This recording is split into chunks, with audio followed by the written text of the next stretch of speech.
They are living legends of the American West. Introduced to the continent by Spanish explorers more than 400 years ago. Captured and domesticated for use by Native American tribes, then later by those who came to tame America's western frontier. Over time, many found their way to freedom on the vast open rangelands of the West. In the last 40 years, the free-roaming horses and burros have been protected by federal law. Protected so diligently, in fact, that a major threat they face is their own overpopulation. Their growing numbers now threaten the health of the herds, the health of many other species of plant and animal life, and the health of these often fragile landscapes, which support many different public uses and values. They are part of a greater mosaic, the public lands legacy that belongs to all Americans.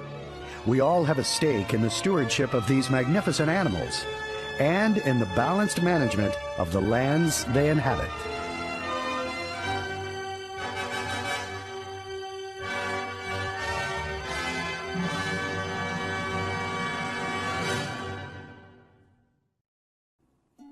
The story of the wild horses and burros of the West began centuries ago. They were roaming the western rangelands even before the first pilgrims arrived on the continent, brought here by Spanish explorers more than 400 years ago. When the Spanish departed, many of the horses were left behind and began populating the western rangelands. Some were captured and domesticated by Native Americans, and later by the western pioneers and settlers. These pioneers and settlers relied on their own horses and those captured from wild herds for travel and for use in the fields. Miners and missionaries preferred burros or sturdy mules for their endeavors. Cavalry, first protecting settlers and later fighting in international wars, relied on ranchers for remounts. With the advent of mechanized horsepower in travel, farming, mining, and other activities, many of the working animals were set free. These animals joined the free-roaming herds of the West. With few natural predators, the populations of horses and burros continued to flourish. In time, however, their survival on the open range would be threatened.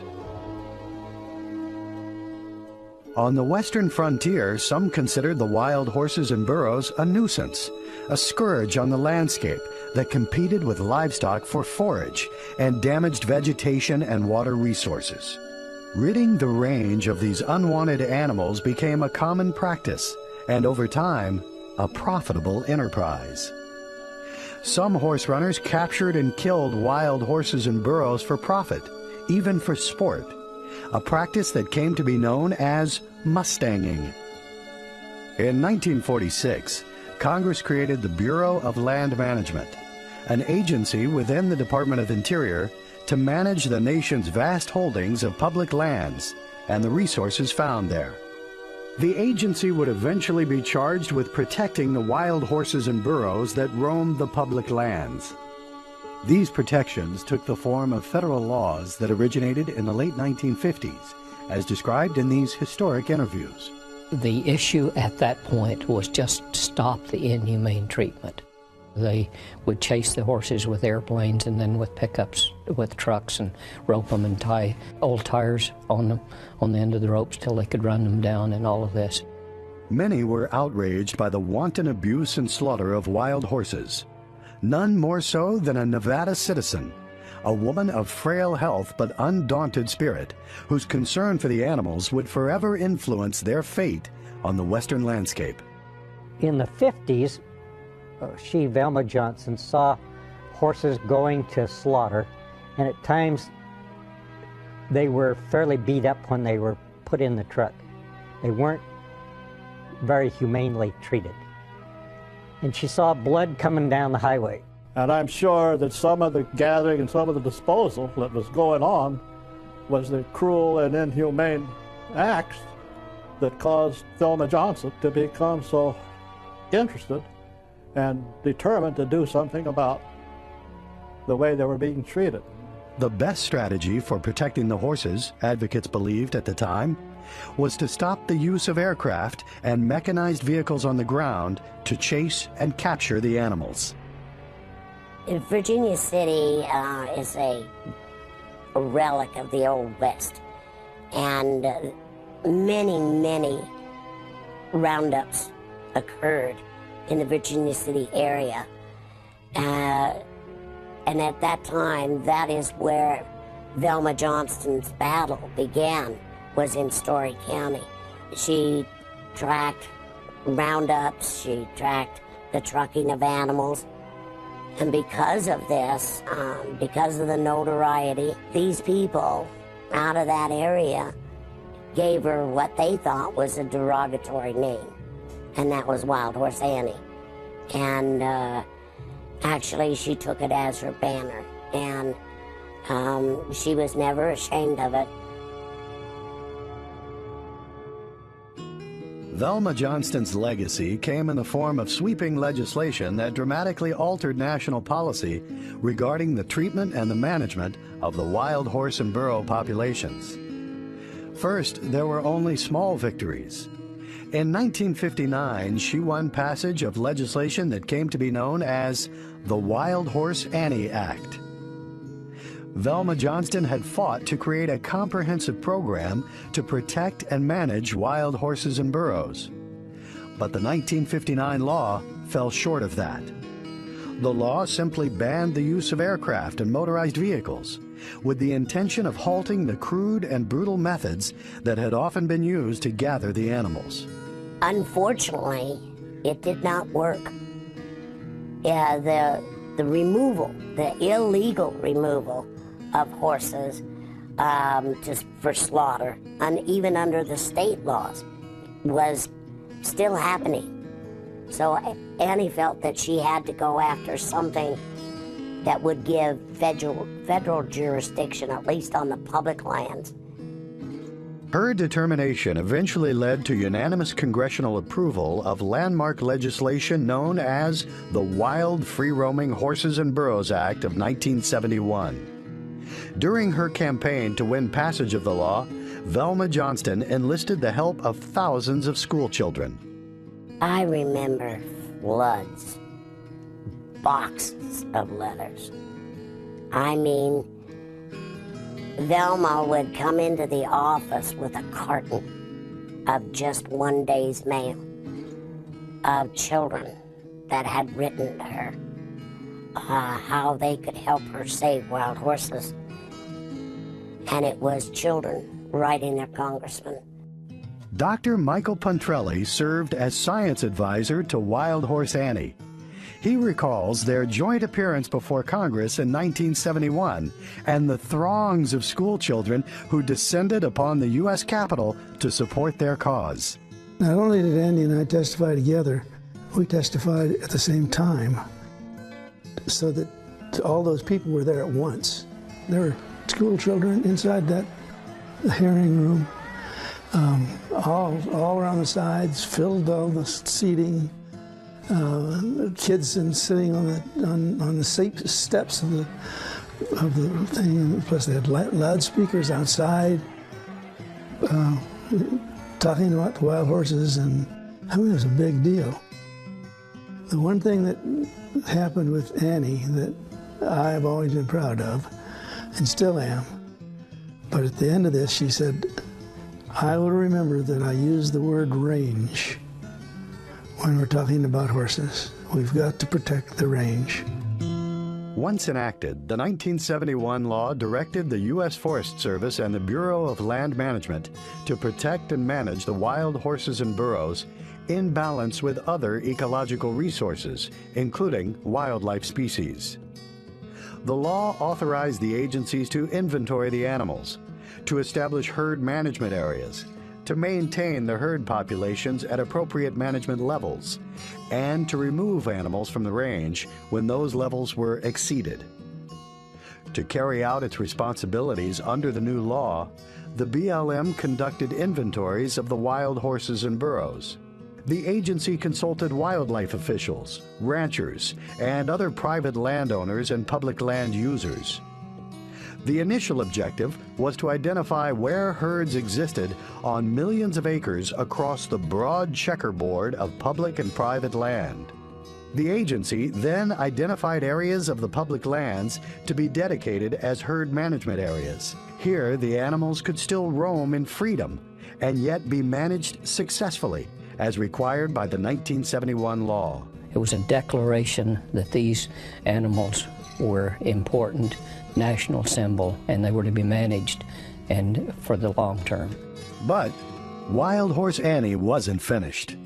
The use of aircraft and other motorized vehicles had been banned by the legislation enacted in 1959, a provision targeted at the inhumane practices of Mustangers. But by the 1970s, many began to see the potential of these tools to gather the animals more effectively, more safely, and more humanely. Among them was the most ardent champion of the wild horses and burros. We took Annie out a number of times in a helicopter with us to show how that with experience and care you could use a helicopter to drive these animals much safer than you could just by horseback. That, you know, if they got to running towards the rocks where it was going to cripple them or injure them, you could just drop over in front of them with a helicopter and slow them down or turn them, showing her how you could use helicopters would be much safer than just running them by horseback when we had to do roundups. In 1976, she helped win support for an important provision of the Federal Land Policy and Management Act, or FLPMA.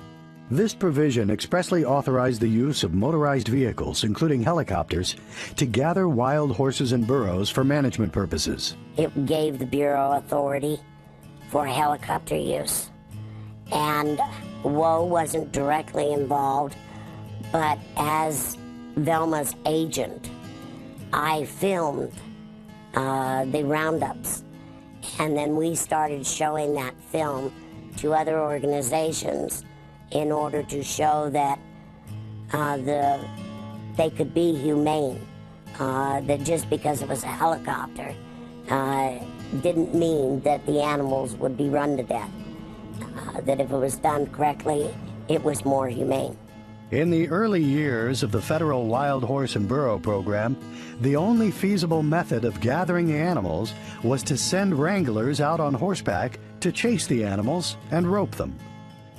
It was an inefficient process that too often resulted in injuries, extreme stress and exhaustion for the wild horses, and also the saddle horses used by the wranglers. Saddle horses always suffer more than the horses they're running. When you gather horses horseback, you have a number of riders out, which are all in danger. You booger up saddle horses.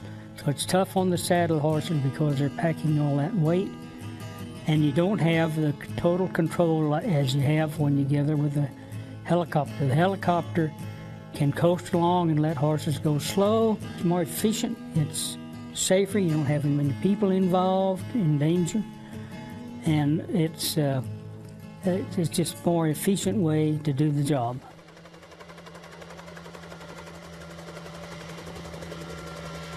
The Bureau of Land Management continues to refine gather methods to improve the health and safety of the wild horses and burros and ensure the humane and caring treatment that these living legends deserve. However, no matter how careful the BLM is, there is a small mortality rate associated with gathering wild horses. This rate is usually less than 1% of all horses gathered in a year. It includes horses that come off the range in poor to very poor condition. These animals may be euthanized if they are diagnosed as unlikely to improve or do not respond to treatment. The time of year and even the time of day for gather operations are chosen to provide the most favorable climate conditions. Extreme care is taken to avoid the separation of foals and mares and to reunite them as quickly as possible if they do become separated. The animals are herded at moderate speeds over moderate distances to avoid exhaustion or dehydration. The helicopter has become an indispensable tool for conducting necessary gathers with the highest degree of efficiency and humane treatment of the animals. But the agency continues to refine the use of this tool, commissioning formal studies by others outside the agency, such as the National Academy of Sciences. I do thank the board for allowing us all to come here and speak to you. Striving for full transparency and involvement of the public, the agency conducts annual meetings to invite the public to air concerns and suggestions for improving the gather policy and practices. And I also feel that until we have an accurate count, we need the roundup stopped. And I understand that if the count is over, we need to manage them. I have no issue with that. A motion must be set aside.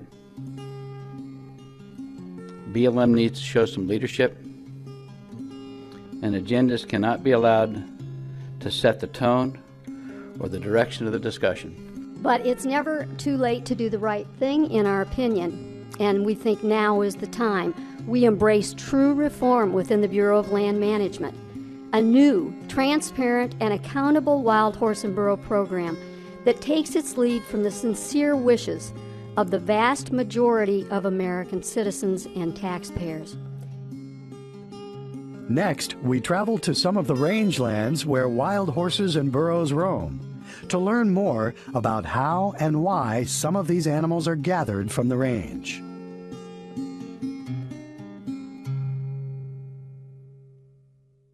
I love to see all wildlife. I love all animals, so I don't want to see horses overgrazing and starving out deer.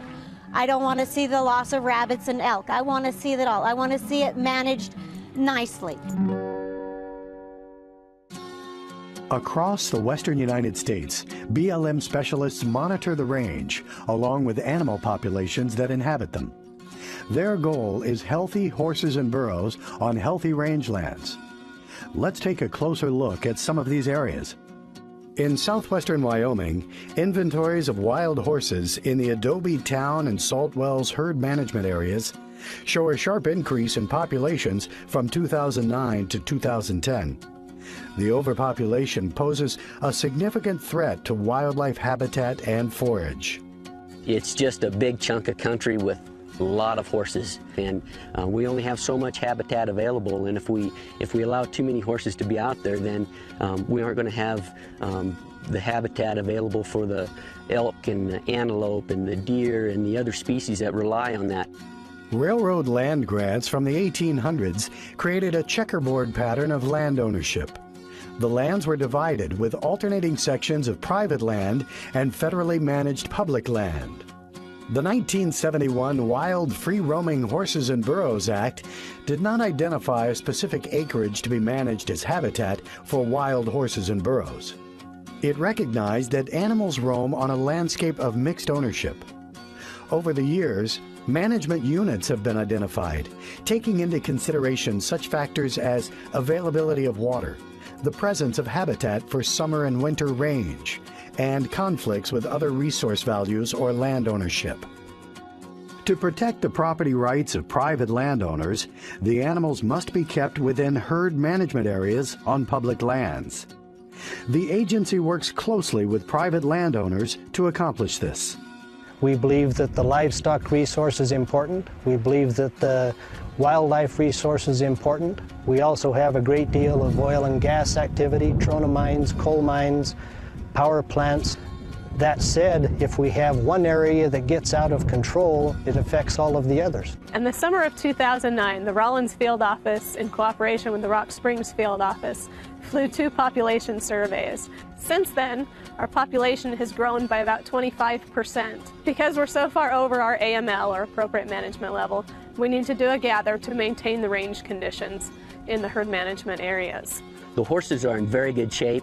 The range is still in really good condition, and if we manage these horses appropriately, we'll maintain that. We'll keep the range in great shape. We'll be providing habitat for the other wildlife species that are out there. The largest populations of wild horses and burros are found on some of the least hospitable landscapes of the West, the dry and barren rangelands of Nevada. The Montezuma Peak and the Paymaster herd management areas are located in the northern part of the Mojave Desert. These areas get no more than 3 to 4 inches of precipitation annually. As you can see across the landscape, we've got mostly shrub species here, and there's very few grasses that are produced in the understory. In fact, there's an example right here. The grasses are small and don't comprise a large percentage of the plant community. With limited water and forage, ever-increasing herd populations, and competition for food and water, the animals often face a day-to-day struggle to survive. The whole center of this Montezuma HMA is almost devoid of vegetation, especially anything edible for a horse or other grazing animals. So I've seen it, it breaks my heart. It's turning into a dust bowl. I pass right through where all the wild horses are, and over the years I've seen many of them that they're starving to death. People who do not live in the West, I don't think really truly understand the circumstances that these animals live in, and I really think that it's much more humane to keep them at levels where they can be healthy and happy. The horses don't have any nutritious forage, the waters dry up, the horses will decline in body condition and will end up with an emergency. In the mid-1990s, the horses were starving. They were extremely thin, skin and bones, and they were extremely sick. We don't want our horses out here to suffer those type of consequences because these areas just aren't suited to them. Overpopulation in the horse herds it's an extreme problem in some areas. If you've had to watch those herds and the little ones starve or die of dehydration or walk for miles and miles trying to find graze, it's not a pleasant experience to go through. It's very heartbreaking. So gathering is one of the ways that they can handle that. It's an absolute necessity. As you can see, we're in the bottom of the Silver King herd management area. We're down here in the valley. We're in a winter fat site, which is this plant right here. It's very good for protein, especially in the winter, once it gets a good freeze on it. Livestock really like it, wild horses like it. The problem is we're getting a lot of pressure. The horses fill this valley from one end to the other down here in the bottom. You can see lots of horses down here all winter long. They don't move on. They get enough storm that kind of fills up a few catch ponds, and they really just hit it. What that results in is degradation of our rangeland. This is what we call Thorley Well, and as you can see, the horses have actually dug this pond out, and it's got a pretty good flow to it. It tends to stay about the same year-round.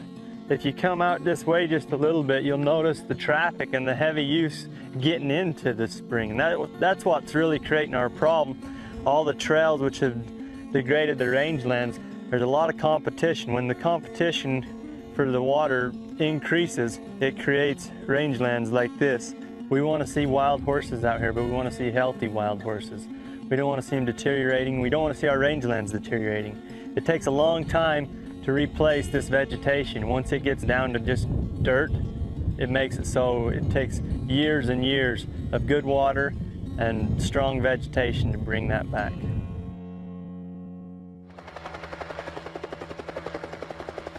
Now, to learn more about gathering horses with helicopters, we take to the air over a herd management area in western Utah.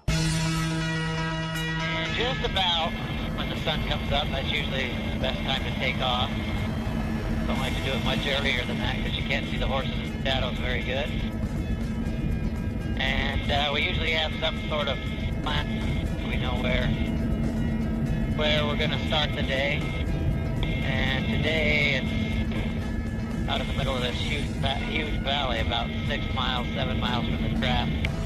So we're looking for needles in one big haystack. This is a very harsh environment here in western Utah, and we're on site with 2 helicopters doing the gather to try to remove some of the horses. And horses are literally traveling anywhere from 10 to 15 plus miles a day back and forth between forage and water. Extremely rugged, all lava rock, huge valleys interrupted by mountain ranges, very, very little water. One of the things that the pilots are able to do in this area, having the 2 helicopters, is they can actually tag team each other. They can actually help each other spot horses that maybe break away or additional animals that they might encounter. The first helicopter might encounter a second band, and it can radio to the first helicopter and say, hey, I've got these horses, can you watch them for me? You got him, Robin. Okay. We get them turned once, we'll have them going the right way.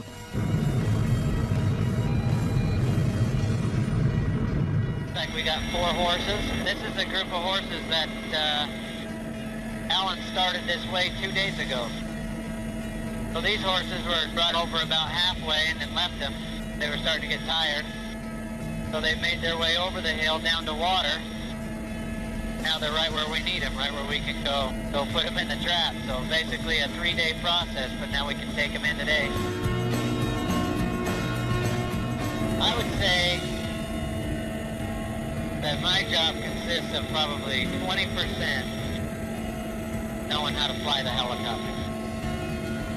Most people with a little experience and a little time in an aircraft can fly it.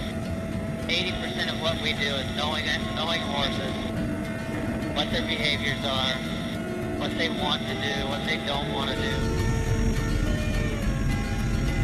They actually have to have the specialized experience or be carded in specifically herding animals. Yeah, it takes 300 hours as a trainee pilot to get carded to fly horses. That's not just pilot training, that's training underneath the Wild Horse and Burro program. When they go like this, they're going at their own speed. They're covering plenty of ground, they're not getting tired. Generally, this is about what 80% of your gather is. Horses walking, going the direction you want. We're just staying back watching exactly what we want. One of the things that we're really concerned about is we need to make sure that the horses are at all times good, healthy condition. And one of the things that the helicopter pilot utilizes is if they see the horses that tend to maybe start getting tired, they actually may just back off, and even to the point of setting the helicopter on the ground and letting the horses just go at a small, easy trot before they even get close to the trap. The speed that we're taking the animals is the speed that they can handle. It's easy on the animals, it's not hurting them. When we know that they can go faster, we move them faster. When they're a long ways from the trap, we take our time. Everything that we do, every canyon, every ridge, every wash that we take them across, we always take into consideration what's going to be easiest on the animals. So it's very important that we choose a trap site that we can safely and effectively gather wild horses. And this trap site has actually been used since the early 80s. This is a trap site where the horses normally would travel anyway. You got 4 coming in, and Alan's right behind me with a big bunch, and 4 coming on their own.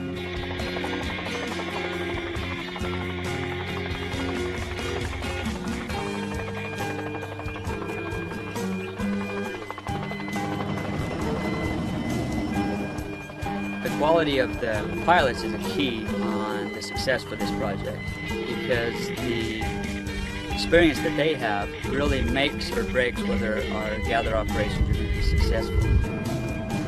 I'm right behind you.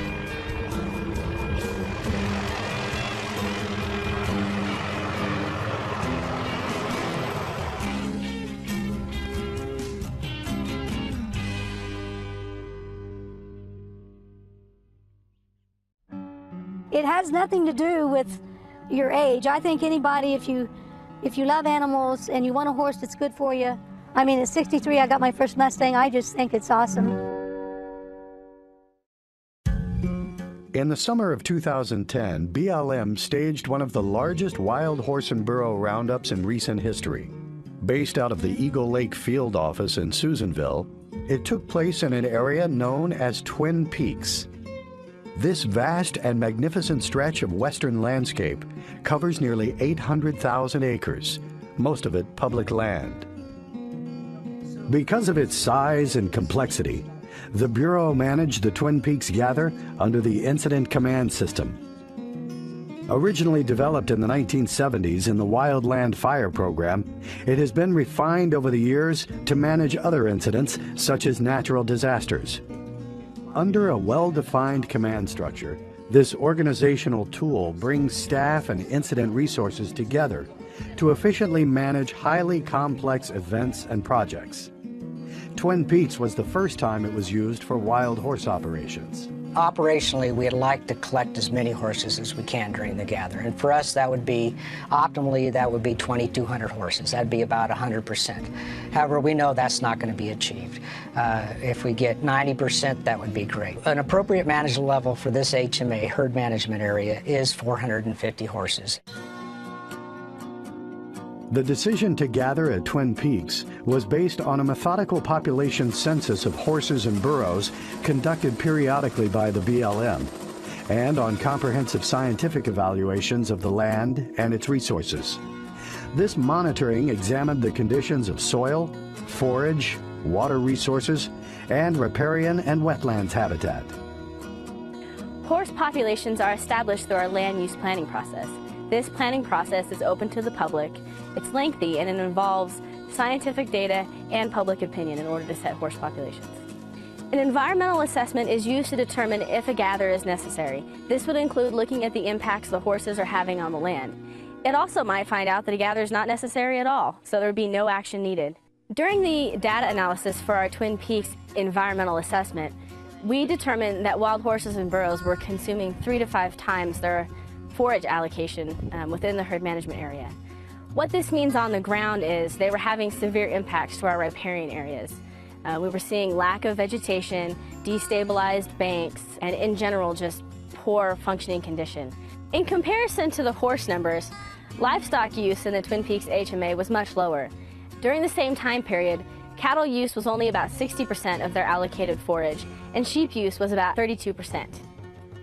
Our range management, it's based on the condition of the land. And so we're always trying to maintain a healthy landscape. And that, of course, fluctuates with drought and wet seasons and the amount of use that's demanded on multiple use lands. And so for us, it's about forage and water. Cattle are managed, they're managed year-round, they're removed from the range, they're put back in at certain times. There's a certain number based on amount of forage we believe is out there at any given time. If there's a drought situation, then we can pull the cattle off. If they're overusing certain areas, we can pull the cattle off.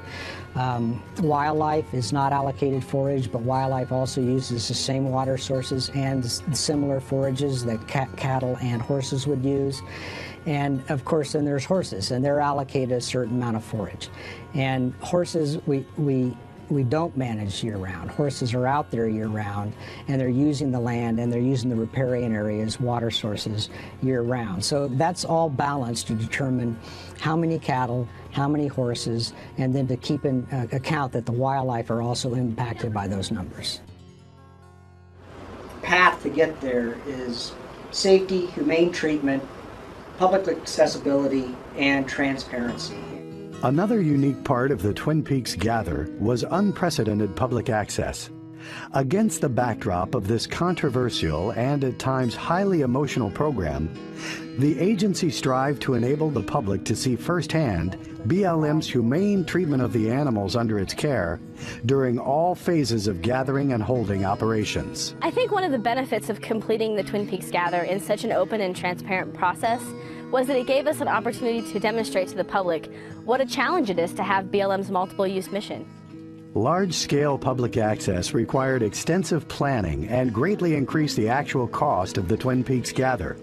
We need to get the job done, and as safely and as efficiently as possible, and law enforcement is a key component of that. Observers can, with very little effort on their part, disrupt or interfere with a significant amount of work that's gone into getting the horses to the trap site. So it's a delicate balance between allowing the observers to observe, but also providing for that ultimate safety of the horses. There were many challenges involved in the logistics of safely allowing members of the public to watch the inherently unpredictable process of capturing large numbers of wild horses and burros in such a remote and desolate location. It really comes down to selecting what's best for the safety of the horses and taking into account viewing of the public now in a safe distance, and just operationally how they can get the most horses into the trap site safely.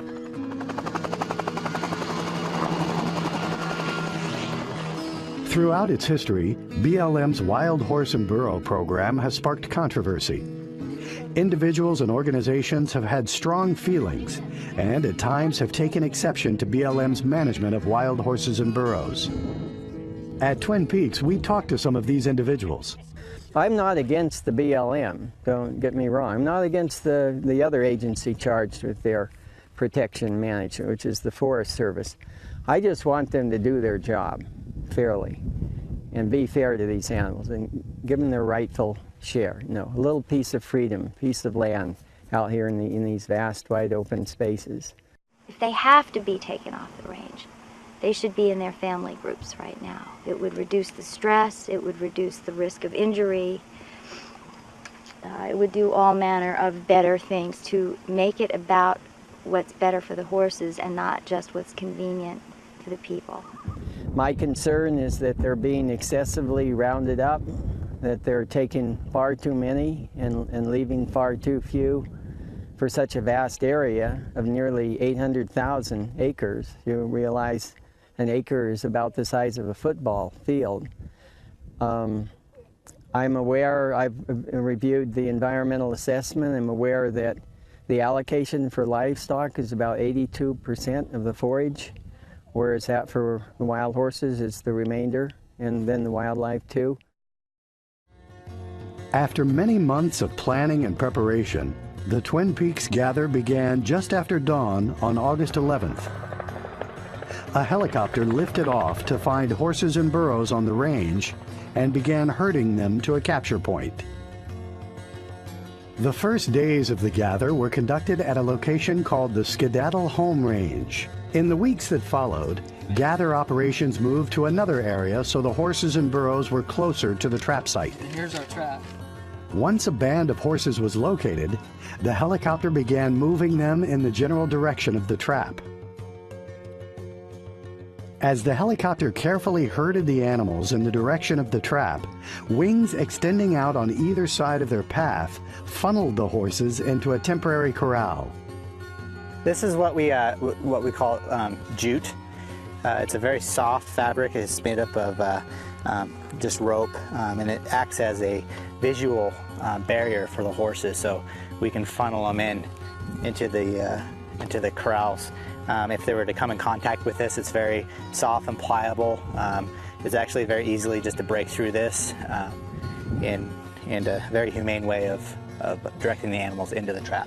The helicopter often stayed a quarter mile to a half mile away from the animals, approaching closer only when necessary to keep the horses moving or to change their direction. As the pilot moved the horses closer to the trap, he radioed wranglers on the ground that they were coming in. A domestic guide horse was led by a wrangler to the entrance of the trap wings. Other wranglers hid alongside the wings, waiting for the horses to run by. The guide horse, who was trained to gallop in front of the wild horses, was released and led the animals into the portable corral.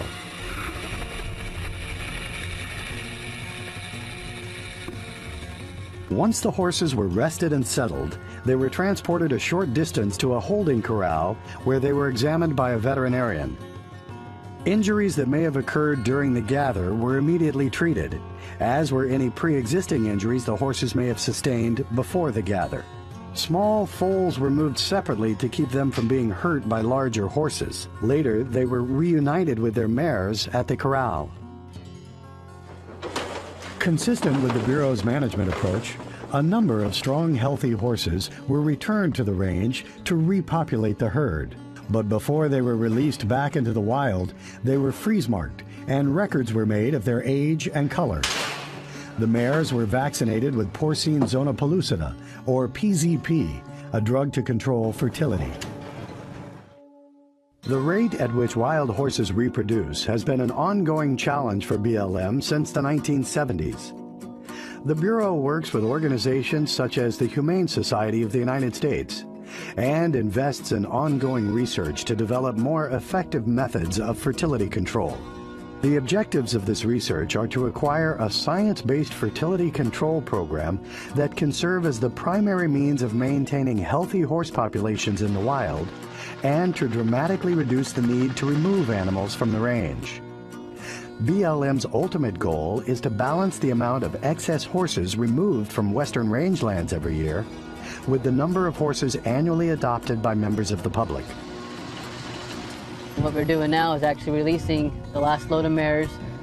We're releasing them back out this way. This is the kind of the best place to lead them because this is all their home range out here. And we have them facing that way. That way we're not releasing towards people, kind of keep everybody back. And see right now how the horses are all towards the back of the trailer. What the guys will do is kind of get them to go forward, get them off the gate, so you can open the gate and hopefully the horse won't, fall through it. See, it's all going forward. Then they'll carefully open the gate. Obviously don't want to get kicked. See, they don't want to use their flags too much. They're just a little bit. They don't want to scare them. Let one get her head out the door. See, just like that. Then they'll all start going. Nice and easy. Can't beat it. The gather at Twin Peaks that began in August was concluded 6 weeks later. The operation was successful in reducing the populations of wild horses and burros in the area to the upper range of appropriate management levels.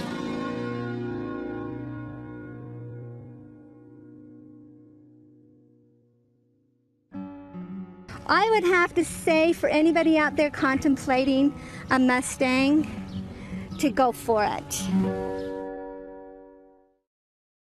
From gather sites across the West, the animals now begin the first part of a journey that will take them to greener pastures, where many will find new homes with caring adopters. Horses and burros gathered from the range will first be transported to one of BLM's many preparation facilities, where they will be examined, receive immunization against equine diseases, and be registered in a database. Once the horses are brought in from the range, they're unloaded off the trucks, and for the most part, they're already separated by the different sex classes. So then we just put them on feed and water and rest. All our facilities provide proper feed, water, and medical care. The feed that we put them on is a low carbohydrate, low protein feed, similar to what they're used to on the range. And then we slowly transition them into a more of a domesticated feed. The horses are brought up from a large holding pen and they're conveyed through an alley system into the tub and chute area. The tub where we hold the larger group of animals is round. There's no sharp corners in it. Once they're in the tub and chute area, then they come single file through an alley into the squeeze chute. So we open the door of the squeeze chute. The individual animal comes in, the door's closed behind it, and then the horse is squeezed up snugly but not overly tight. Then we administer vaccinations. The vaccinations are very important for disease prevention in these facilities. When these horses come in from the range unvaccinated, they're naive to domestic horse diseases. So we give them vaccines in order for prevention for that. And then age determination is done by the veterinarian. We have some special metal sticks that we put in the horse's mouth so we can see the teeth. And then depending on tooth shape, angle, eruption determines the age of the animal. 12. This horse is about 7. 15. And then after that, deworming medication is administered orally to the animal. Once those steps are done, then we shave the neck, the hair on the neck, down to skin level. This is where we're going to apply the freeze brand. On an adult horse, we leave a freeze mark on there, or the freeze line on there for approximately 30 seconds. What that does is it alters the hair follicles in the neck, and in about 6 to 8 weeks, that hair grows back white in color. And the color or the white areas on there resemble the freeze mark. Then we hang a neck tag around the animal's neck. This is a numeric 4-digit number that each animal gets. It's part of their freeze brand, their freeze identification. Then we record all the information into our database, the freeze mark of the animal, the color, their color markings, and then we can track these animals individually through adoption and titling. 1 month later, they're brought back in for another set of booster vaccinations so they get the acquired immunity that they need. After that's completed, then these horses are available for the adoption program. The BLM prepares horses and burros for adoption here at Indian Lakes near Fallon, Nevada, and at other preparation facilities including Palomino Valley, Nevada, Rock Springs, Wyoming, Burns, Oregon, Ridgecrest, California, and Susanville, California. We're here at the Litchfield Corrals, just outside of Susanville, Northern California's Wild Horse and Burro Preparation Facility. We're going to show you around the facility today, and you can see some of the wild horses and burros that we have inside and that will be available for adoption soon. You can see these are pretty big pens. Actually, most of these pens range in size from 4 to 7 acres. So that's a pretty big area. It's bigger than a lot of people's property that keep horses. These horses have plenty of room to run around, chase, play, get away from each other, and just be horses. We're standing here next to one of our burro pens. This pen has jack and gelding burros. People really like to adopt the burros. They're very cute, but they are also good for driving, packing, riding. People use them for guard animals to protect their sheep and goats from coyotes. So we hope that if you're interested in adopting a burro, you can come on out and get one. In addition to public adoptions held at some of the BLM preparation facilities, the agency also takes the adoption program on the road, transporting horses and burros to adoption events in communities throughout the country. I want to welcome you to the Bureau of Land Management's Wild Horse and Burro Adoption and to the Midland County Fairgrounds.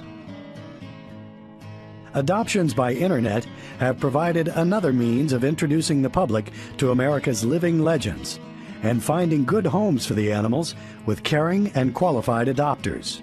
We're bidding on Jenny 9269. We have an open bid for 125. While the BLM is eager to find homes for the animals, the agency's detailed application, screening, and inspection process ensures that the horses and burros are placed with those who are qualified to care for them. Among other requirements, adopters must demonstrate that they have adequate feed, water, and facilities to provide humane care for the animals. Since the passage of the Wild Free Roaming Horses and Burros Act in 1971, the BLM has placed more than 220,000 wild horses and burros into the care of private citizens. The BLM, along with the Nevada Commission for the Preservation of Wild Horses, contributed to the creation of the Mustang Heritage Foundation. The BLM now works with the foundation in sponsoring extreme Mustang makeover competitions, which showcase the abilities and benefits of adopting America's living legends. Horse trainers young and old from around the country train wild horses for approximately 90 days, getting them ready to ride. They then compete at many regional and national events. Most importantly, the Mustang Heritage Foundation helps BLM by promoting horse adoptions, providing saddle-ready horses to Americans wanting to adopt, and raising awareness with the public of the need for good homes for these animals. Thank you very much, Ryan. Partnerships with correctional facilities allow inmates to saddle-train Mustangs, benefiting the adoption program and the rehabilitation of inmates who work with the horses. Seeking to provide more trained wild horses that may be more appealing to adopters, the BLM is exploring other partnerships or contractual arrangements for the training of animals to be adopted. Some of the horses gathered from the range have little likelihood of being adopted because of advanced age or other characteristics. But these horses will also find new homes where they will be cared for humanely. We ensure that the excess horses either are taken to good homes that the public take care of, or they're taken to long-term pastures where they can live out their lives. When it's determined that there's not a demand for that animal and it's going to actually go to one of our long-term holding pastures, then they are loaded on a straight deck truck. Those trucks then will go to a long-term holding facility and they will be offloaded at their corral and they'll be able to go into their pens where they're watered and fed for that night. From those pens, they have what they call traps, which are 5 to 10 acres. And those horses will be let out into the traps. And for anywhere from a week to 2 week period of time, they'll be doing a transition period. And this is very, very important. They learn that there's a truck, they learn the sound of the truck, and the most important thing of all is they learn that truck has feet, and they like that feet. And so when they actually get them used to that and horses start coming up to it, then they will gradually let them follow the truck out to the larger pastures, which they'll do at that point in time, and then they'll be out in the pastures. The grass is like a real emerald green. I mean, it's so green. And they like chasing the green, so they're just kind of running across, grabbing little bites of green grass. And then as the year goes on, and turns into from the spring into the summer, you're going to have this grass that is up to their hocks. We have project inspectors that actually is in contact with the contractors on a daily basis. They make rounds and periodically go and check the horses, talk to the contractors. They make sure that if there's any problems that they're dealt with. The wild horse and burro specialists that work for BLM do this job because they honestly really love horses. They don't want anything bad to happen to these horses, and they're looking at the whole picture, because if you don't take excess horses off of the range and have a place for them, then those horses will suffer. If you don't place them in good homes, then those horses will suffer, and if you don't have a place to put these horses for the rest of their lives in large pastures so that they can have a free-moving bout, they will suffer. So the horse specialists in all aspects of the program honestly care very, very much about these horses. It's a passion. It's not a 9-to-5 job. Believe me, it's not a 9-to-5 job. It is a job that you only do it because you love the animals and you love what you're doing.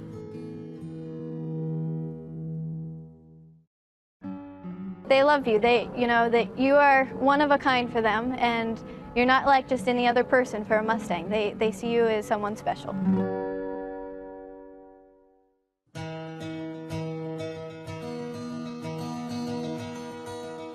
They exist in teeming populations never imagined when the laws to protect wild horses and burros were enacted.